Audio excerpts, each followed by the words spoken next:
So everyone's been asking me recently how to get better as a songwriter. Honestly, the most important skill has actually nothing to do with the literal writing of song. Most important skill by far is learning how to work a room. Those of you who don't know what that means, I will explain. You can be the best songwriter in the world, and if you don't know how to work with other people, you're never gonna go anywhere. Working the room is kind of a lot of things. It's knowing when to speak up, it's knowing when to shut up, it's knowing how to not kill the vibe. I'll teach you guys some of the things that I've learned in my short time as a professional songwriter. So first big no-no in the room is you never wanna say something is bad, no matter how much you hate it. So something I like to do to redirect is I'll say, I think we can beat this. And I'll say that even if I think the idea isn't bad. I'll say it even if I think we really can beat it. Knowing your role in the room is also so important. What that basically means is just like, if you're the producer, you're producing. If you're the writer, you're writing.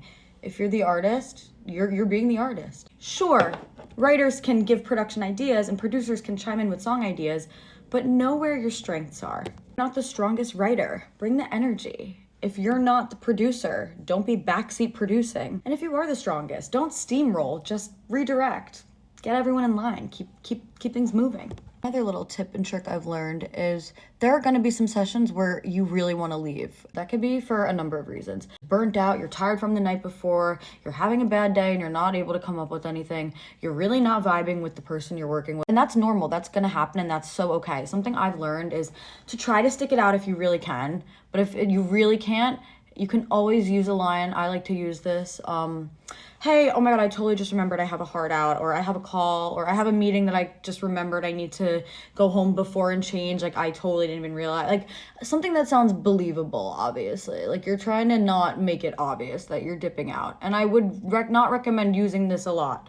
And if you've heard me say this, no, you haven't. When you know, you could just be like, hey, dude, I'm just like I'm not feeling it today. I love you. And they should understand. And if they don't, then that's weird. Last but not least, there are times where the energy does start to fade in the room. And I've learned actually a few tips that aren't chugging caffeine that can help wake you up. Something one of my friends taught me was, if you start feeling like tired and you're in like a small studio space, open the door if you can, because that gets more oxygen into the room. I've been doing that a lot ever since she told me about that.